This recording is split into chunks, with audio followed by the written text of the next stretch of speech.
Hello, नमस्कार। एक बार फिर से स्वागत है आप सभी का आपके अपने यूट्यूब चैनल के स्टडी पॉइंट में।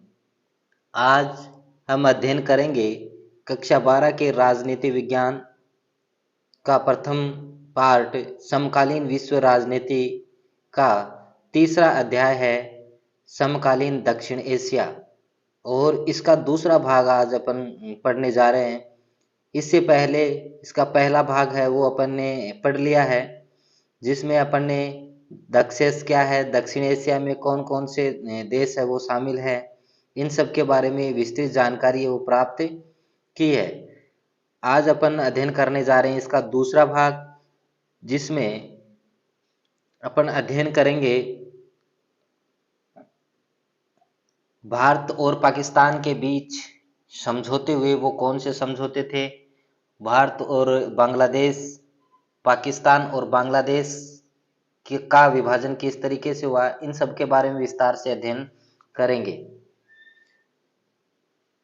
अगर आप इस चैनल पे नए हो तो इसको लाइक कीजिए, शेयर कीजिए और ज़्यादा से ज़्यादा से शेयर कीजिए, सब्सक्राइब कीजिए। शुरू करते हैं अपना आज की क्लास, जिसको आप स्टेप बाय स्टेप पढ़ेंगे तो आपको याद करने में आसानी होगी। भारत और पाकिस्तान के बीच कई समझौते हुए हैं। भारत और पाकिस्तान के बीच कई समझौते हुए हैं।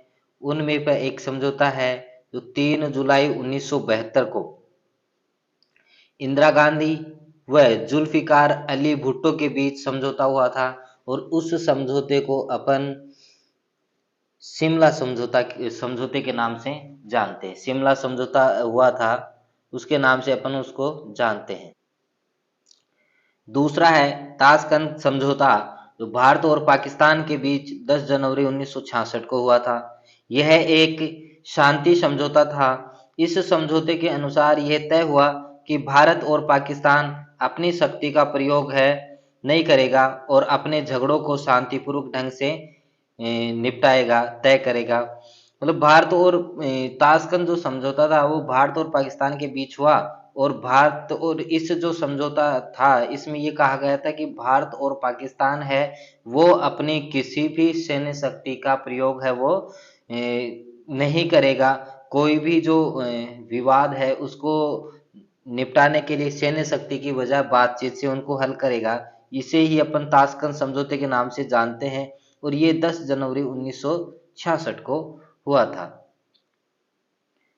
आगे है तीसरा शिमला समझौता। शिमला समझौता जुलाई 1972 को भारत और पाकिस्तान युद्ध के बाद शिमला में एक संधि पे हस्ताक्षर हुआ था। भारत और पाकिस्तान है उसके बाद भारत और पाकिस्तान के बीच 1972 में एक युद्ध हुआ था और उस युद्ध के बाद शिमला में एक संधि पे हस्ताक्षर हुए थे, जिसको अपन शिमला संधि के नाम से, समझौते के नाम से जानते हैं। इसमें भारत की तरफ से इंदिरा गांधी और पाकिस्तान की तरफ से है जुल्फिकार अली भुट्टो शामिल हुए थे।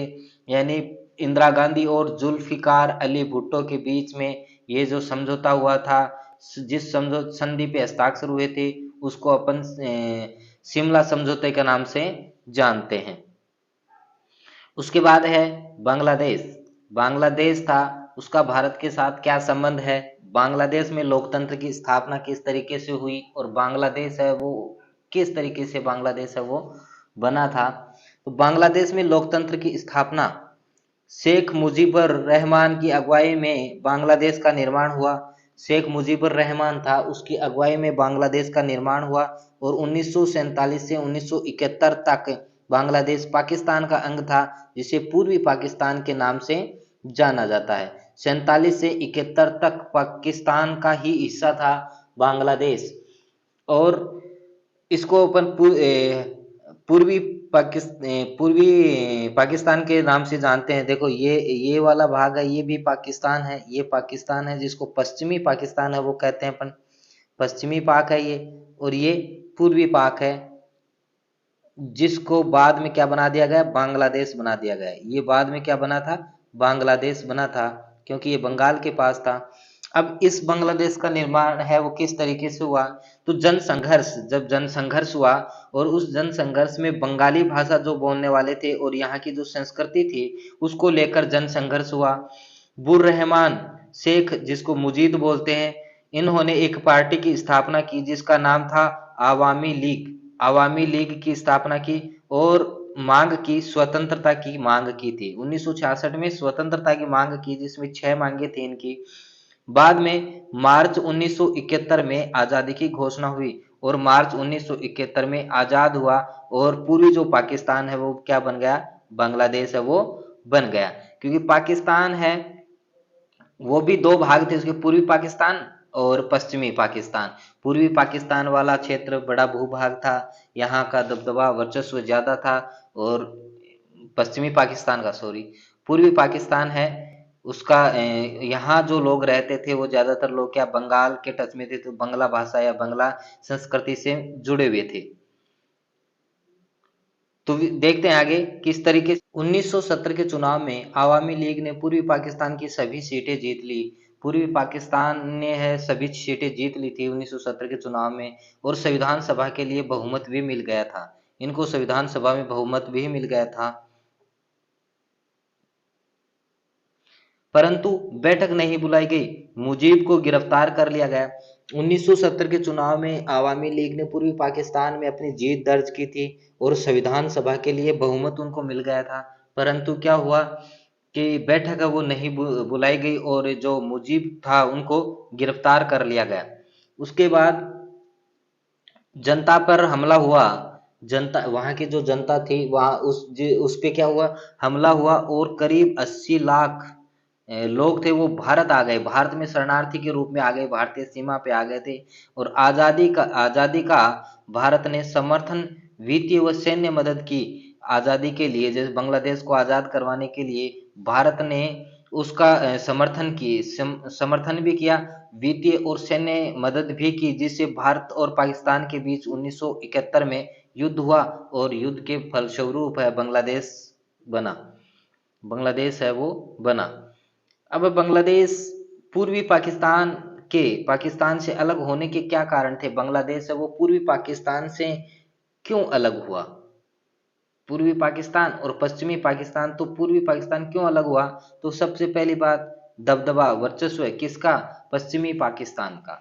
पूर्वी पाकिस्तान ने जनता को पश्चिमी पाकिस्तान के दबदबे में रहना पड़ता था। पूर्वी पाकिस्तान की जो जनता थी उसको पश्चिमी जो पाकिस्तान है, जो पश्चिमी पाकिस्तान है वो वर्तमान पाकिस्तान है, वर्तमान का पाकिस्तान है, और जो पूर्वी पाकिस्तान था वो वर्तमान में बांग्लादेश है वो बन गया था 1971 में।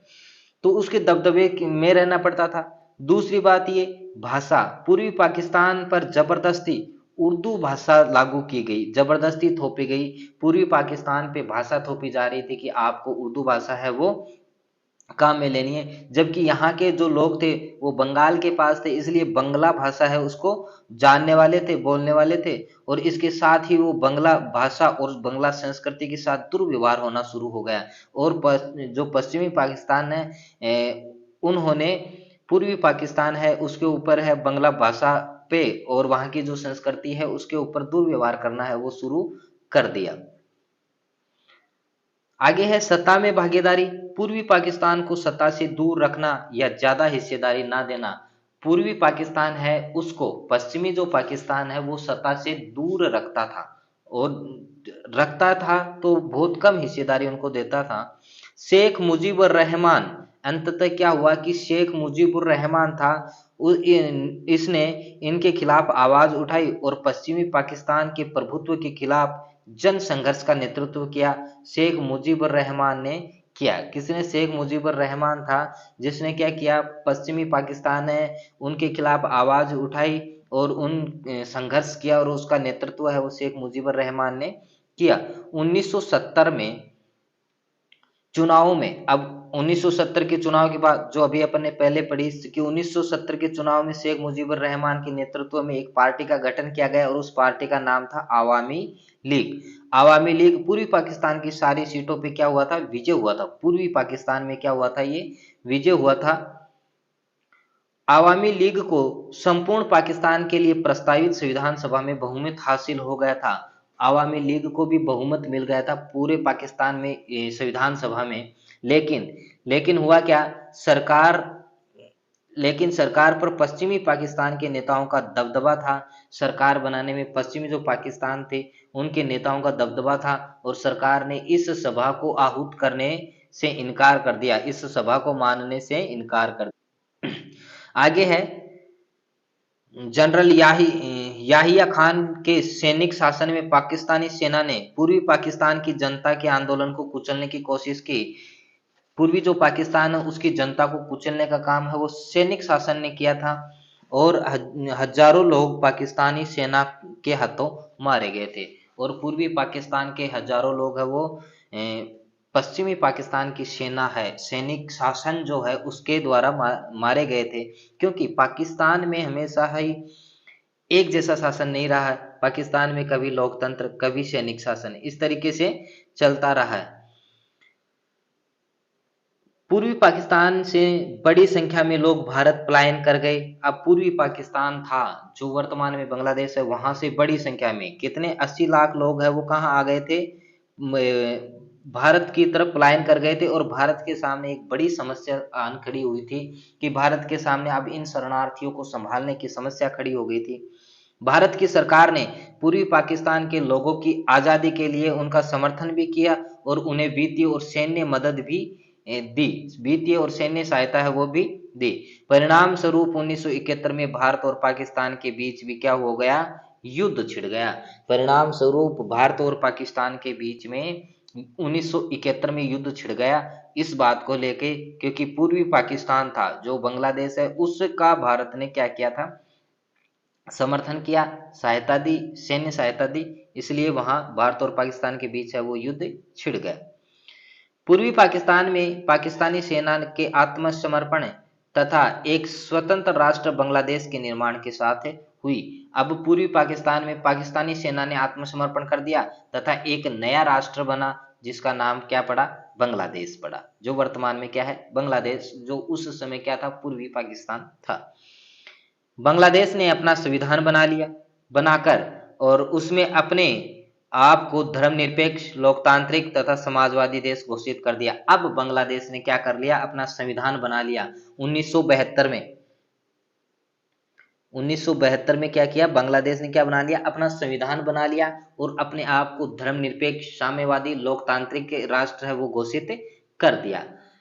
बांग्लादेश में बहुदलीय चुनाव पर आधारित प्रतिनिधिमूलक लोकतंत्र भी कायम है। 1972 में इन्होंने क्या किया, अपना संविधान बना लिया। 1972 में अपना संविधान बना लिया और 1975 में फिर संविधान में क्या किया गया, संशोधन किया गया। और संविधान के संशोधन में जो संसदीय प्रणाली थी उसकी जगह पे अध्यक्षात्मक प्रणाली वो अपनाई गई, क्योंकि धर्मनिरपेक्ष लोकतांत्रिक समाजवादी देश बना दिया था, संसदीय प्रणाली लागू थी। लेकिन 1975 में फिर से संशोधन हुआ और संसदीय प्रणाली को समाप्त करके और यहाँ पे अध्यक्षात्मक प्रणाली है उसको अपनाया गया। उसके बाद में है, भारत और बांग्लादेश के बीच सहयोग तथा संघर्ष के मुद्दे हैं, इनके बारे में अपन विस्तार से आगे पढ़ेंगे। थोड़े थोड़े बता देता हूं मैं। सहमति वाला मुद्दा था आपदा प्रबंधन, पर्यावरण मुद्दा और व्यापार मुद्दा। और असहमति वाला मुद्दा था वो गंगा ब्रह्मपुत्र नदी है उसकी जल का विभाजन, हिस्सेदारी। भारत में अवैध प्रवेश का मुद्दा था, भारत विरोधी कट्टरपंथी इस्लामी जमात का समर्थन और भारत को म्यांमार गैस निर्यात करने नहीं देना, बांग्लादेश निर्यात नहीं करने देता। 1971 के बाद बांग्लादेश में क्या क्या घटना हुई थी, 1971 के बाद बांग्लादेश में कौन कौन सी घटनाएं हुई थी। तो आजादी पाकर बांग्लादेश ने अपने आप को क्या कर दिया था, लोकतांत्रिक, समाजवादी और धर्मनिरपेक्ष बना लिया, देश घोषित कर दिया। मुजीब उर रहमान 1975 में अपनी पार्टी बनाई थी, उन्होंने अपनी पार्टी थी और इस पार्टी का नाम था आवामी लीग। आवामी लीग को छोड़कर सारी पार्टियां समाप्त कर दी। मुजीबुर रहमान ने 1975 में क्या किया कि सारी पार्टियां है वो खत्म कर दी, सिर्फ आवामी लीग को छोड़कर। और संविधान था उसका भी संशोधन कर दिया, संसदीय प्रणाली थी उसको हटाकर अध्यक्षात्मक प्रणाली लागू कर दी। संविधान में संशोधन कर संसदीय प्रणाली को समाप्त कर दी और अध्यक्षात्मक शासन प्रणाली को अपना लिया। उसके बाद में क्या हुआ, मुजीब उर रहमान सेना के हाथों मारे गए, क्योंकि जैसे इन मुजीब उर रहमान ने संशोधन कर दिया, अध्यक्षात्मक प्रणाली लागू कर दी, उसके बाद में सेना है उसने क्या किया कि मुजीब उर रहमान है उनको मार दिया। 1979 में जियाउर रहमान की पार्टी बांग्लादेश नेशनल पार्टी की जीत हुई थी। 1979 में जियाउर रहमान की पार्टी थी जिसने Bangladesh national party BNP party थी उसका उसमें जीत दर्ज की। क्यों ये जो जियाउर रहमान था ये शेख मुजीब रहमान था उसका भाई था जिसने सत्ता को संभाला, उसके मरने के बाद में इसने सत्ता को संभाला।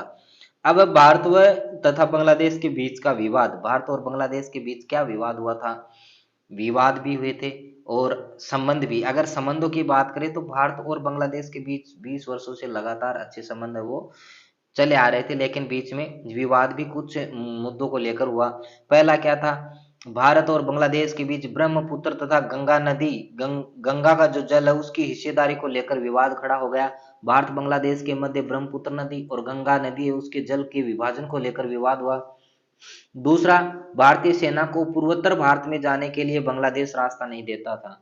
भारत की जो सेना थी उसको पूर्वोत्तर भारत में, पूर्वोत्तर वाला भाग है उसमें जाने के लिए, जिस सिक्किम वाला अपना अरुणाचल प्रदेश वाला जो भाग है उसमें जाने के लिए रास्ता नहीं देता था, क्योंकि बीच में बांग्लादेश है वो पड़ता है और वो वहां भारतीय सेना को जाने नहीं देता। अच्छे संबंधों की बात करें तो भारत है वो, भारत द्वारा एक नीति अपनाई गई जिसमें लुक ईस्ट तथा 2014 में एक्ट ईस्ट नीति का बांग्लादेश नीति बनाई गई, जिसपे बांग्लादेश है वो भारत के साथ खड़ा हुआ है। क्या हुआ, 2015 में दोनों देशों ने अपने बीच कुछ परिक्षेत्र थे जिनका आदान प्रदान कर लिया, और वो जो परिक्षेत्र थे उनको अपन एनक्लेव कहते हैं।